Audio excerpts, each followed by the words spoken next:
Have you ever played D&D and felt like your character was just kind of like stuck in a rut? You know what I mean? Like predictable. Oh, yeah, totally. I've definitely been there. Yeah. And maybe even a little like boring. For sure. It happens. I was actually playing a game the other night and my usual build just wasn't cutting it. I needed something different. Interesting. Something unexpected. Yeah, I think a lot of players run into that. So I started thinking about multiclassing. But not just any multiclassing. Right. I'm talking about unconventional combinations. Okay, yeah. The ones that make you go, wait a minute, that actually works. Exactly. And that's what led me to this article on LitRPG Reads.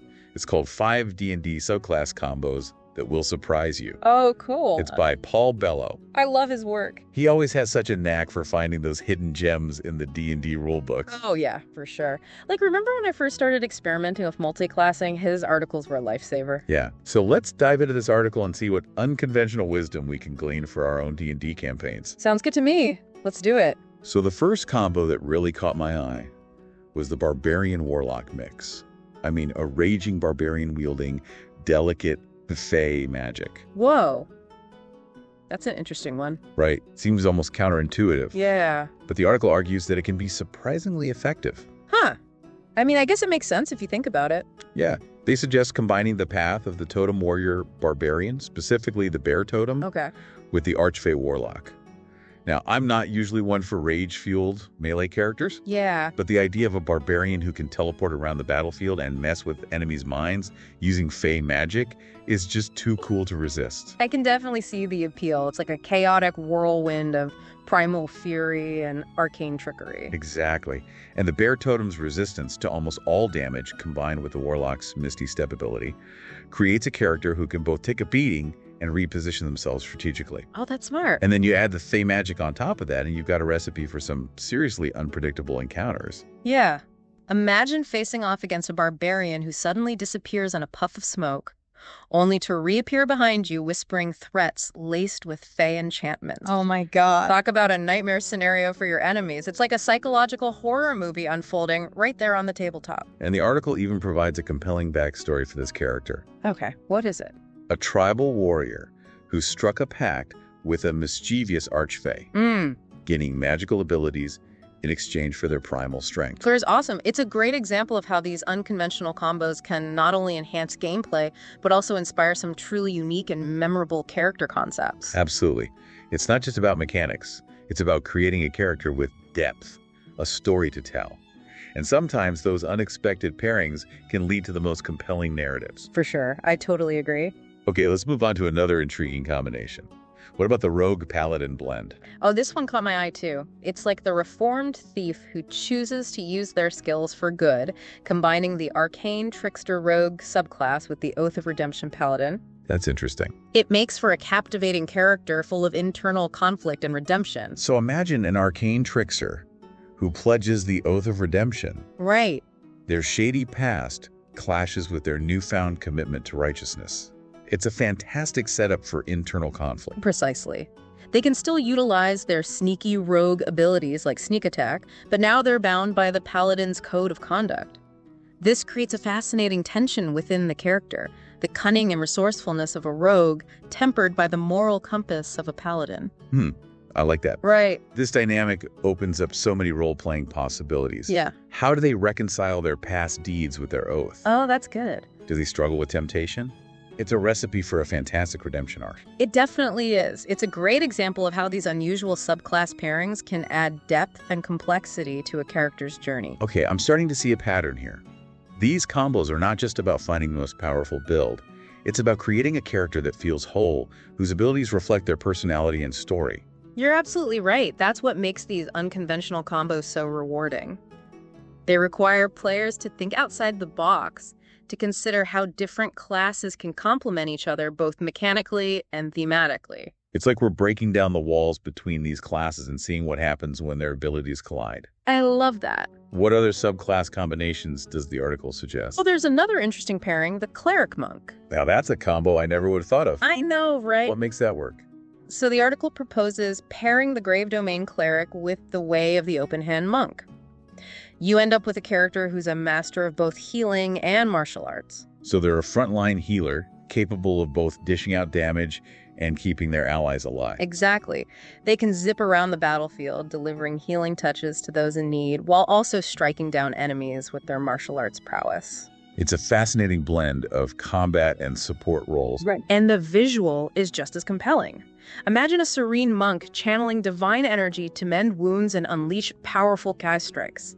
It's a dynamic blend of healing and martial arts. I love how this combination challenges the typical perception of both clerics and monks. You wouldn't necessarily think to combine those two classes, but it actually creates a very versatile and effective character. Right. It's all about finding those unexpected synergies. Yeah. And the article doesn't stop there. It goes on to suggest 2 more unorthodox combos, a durable and deadly Druid Fighter, and a stealthy, fear-inducing Bard Ranger. Okay, I'm officially hooked. Yeah. Let's start with the Druid Fighter. How do those classes even remotely complement each other? I'm having trouble wrapping my head around that one. Yeah, it might seem counterintuitive at first, but think about it this way. Druids are masters of nature's power, Right. while fighters are masters of martial combat. What if you could combine those strengths into a single character? I see what you're getting at. So it's not just about being a spellcaster or a melee fighter. It's about harnessing both nature's magic and martial prowess to become a true force of nature on the battlefield. Yeah. Exactly. The article recommends combining the Circle of Spores Druid with the Champion Fighter. Now, the Circle of Spores might not be the first subclass that comes to mind when you think of druids, Yeah. but it's the perfect fit for this combo. Okay, remind me what's special about the Circle of Spores subclass. I haven't played a druid in ages. Sure. So Circle of Spores druids embrace the cycle of life and death, even incorporating decay into their abilities. They can channel fungal growths and necrotic energy to enhance their combat prowess and bolster their defenses. So we're talking about a druid who's not afraid to get their hands dirty, literally. They're comfortable with the darker aspects of nature, the decay and decomposition that fuel new life. Exactly. And when you pair that with the Champion Fighter's focus on martial mastery, critical hits, and raw damage output, you get a character who is incredibly durable and deadly. So they're like a walking force of nature, capable of withstanding heavy blows and then striking back with devastating force, fueled by the primal energy of the natural world. Precisely. It's a blend of resilience and offensive power that can really shake things up in a fight. I can already see this character wading into battles, surrounded by a halo of spores, wielding both weapon and natural magic, a true testament to the power of life and death. Right. And the role-playing potential is just as rich. Imagine a character who has been touched by death, who understands the delicate balance of life and decay, and who uses that knowledge to protect the natural world. This is making me realize that multiclassing is about so much more than just mechanics. It's about creating a character with a unique story, a distinct personality that shines through in both combat and role-playing. You're hitting on a key point here. The article really emphasizes the importance of using these subclass pairings to craft characters who are more than just a collection of abilities. It's about creating a cohesive and compelling character concept. All right, you piqued my curiosity about the last combo, the Bard Ranger. What shadowy secrets does this pairing hold? Get ready to delve into the darkness. We're talking about the College of Whispers Bard and the Gloomstalker Ranger, a combination that excels in stealth, subterfuge, and psychological warfare. Okay, that sounds incredibly stealthy and mysterious. I'm picturing a character who lurks in the darkness, manipulating their enemies with whispers and striking from the shadows. You're spot on. The article highlights how this combination excels in ambush scenarios, using their combined expertise in stealth illusion and psychological manipulation to sow fear and discord among their enemies. So the Gloomstalker provides the tactical advantage in low-light conditions, striking swiftly and silently from the shadows, while the College of Whispers Bard adds a layer of psychological warfare, using their words and illusions to undermine their opponent's morale and sow chaos in their ranks. Exactly. It's a combination that can truly unnerve your enemies, leaving them feeling vulnerable and disoriented. Imagine the role-playing possibilities. Is this character a master spy, an assassin, or perhaps a vigilante who uses fear as a weapon to protect the innocent? The possibilities are truly captivating. This pairing really highlights the power of combining subclasses that might seem completely different on the surface. It's about thinking outside the box, about finding those unexpected synergies that can lead to truly memorable characters. I'm starting to see a pattern here. These combos are not just about finding the most powerful build, it's about creating something truly unique and engaging that reflects the character's story and personality. The article underscores that sentiment beautifully. It even offers advice on how to create your own unique subclass pairings, encouraging readers to think outside the box and embrace the unexpected. That's what's so great about D&D. There's always room for innovation and discovery, and multiclassing really opens up a world of possibilities. It's like we're being challenged to think like game designers, analyzing how different class features can interact and then weaving those mechanics into a captivating narrative. So if a listener wants to try creating their own unique subclass combo, what advice would you give them based on the article? Well, the article suggests starting with a clear vision for your character. What kind of story do you want to tell? What role do you envision them playing in the game world? Once you have that foundation, you can start exploring different class options and looking for those unexpected synergies that will bring your character to life. That makes sense.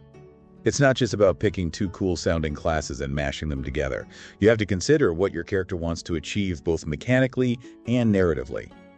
It's like we're breaking down the walls between these classes and seeing what happens when their abilities collide. And don't be afraid to experiment. The beauty of D&D is that there are no hard and fast rules when it comes to character creation. Try things out, see what works, and don't be afraid to break the mold. That's what the deep dive is all about, exploring those uncharted territories and discovering hidden gems of knowledge. Speaking of which, we should give a nod to LitRPG Reads and Paul Bello for this inspiring article. Absolutely. It's been a fantastic resource for our discussion today. We highly recommend checking out their website for more insightful articles and discussions about D&D and other tabletop RPGs. They always have great content for those who want to delve deeper into the world of tabletop gaming. And for our listeners, we'd love to hear your thoughts. What unconventional subclass combo are you most excited to try out? What unexpected pairings have you discovered in your own D&D campaigns? Share your insights and stories in the comments below. You know, it's funny, as we've been talking about these unconventional subclass combos, it really makes you think about how we see these D&D classes. Right, it's like we get stuck in these rigid roles, Yeah. like the tank, the healer, the damage dealer. Yeah, for sure. But multi-classing, especially when you combine these unexpected subclasses, it really encourages us to think outside the box. Exactly. Like we're seeing these classes in a whole new light, Yeah. discovering all this hidden potential and realizing that they can be so much more versatile than we initially thought. And I think that's where the real excitement of character creation comes in. Yeah. There's those moments when you discover a synergy you never expected. Right. A combination that not only works mechanically, but also opens up all these exciting new avenues for role-playing.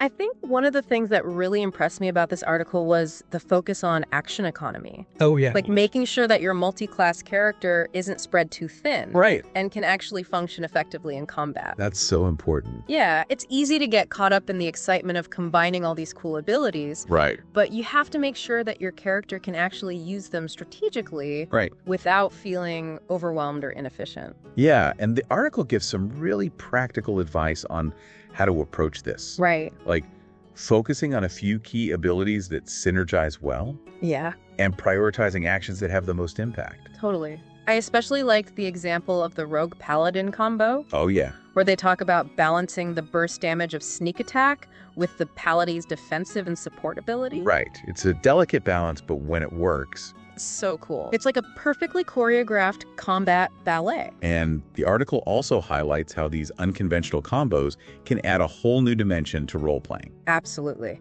Take the Cleric Monk, for example. We Right. talked about how effective they can be in combat. Right. But imagine the depth you could bring to their personality. Oh, my. A character who is both a disciplined warrior and a compassionate healer. It's such a cool concept. Yeah, the possibilities are endless. Are they a stoic monk who finds solace in healing others? Right. Or maybe a battle-scarred veteran seeking redemption through acts of mercy? Each subclass combo is like a springboard Yeah. for creating a truly multifaceted and compelling character. And that's what makes this whole deep dive so rewarding. It's not just about analyzing specific builds. Right. It's about opening up a whole new way of thinking about character creation in D&D. It's about embracing the unexpected, challenging our assumptions, and just letting our creativity run wild. And you know what else I love about this article? It doesn't just present these combos as the right way to build a character. Yeah.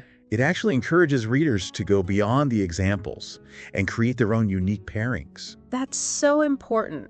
It empowers players to become co-creators, to really delve into the mechanics and themes of different classes, Right. and find those hidden gems that resonate with their own personal vision. It's like we're being given the keys to the kingdom.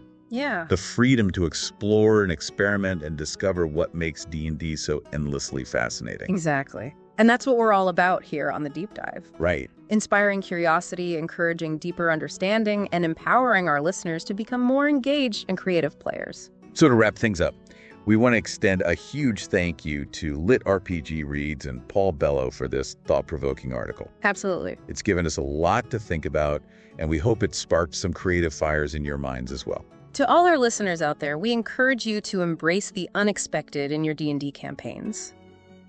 Don't be afraid to try something new, to step outside your comfort zone and see where your imagination takes you. Who knows? You might just stumble upon the next great unconventional subclass combo. Right. That will revolutionize the way we play D&D. Until next time, happy gaming.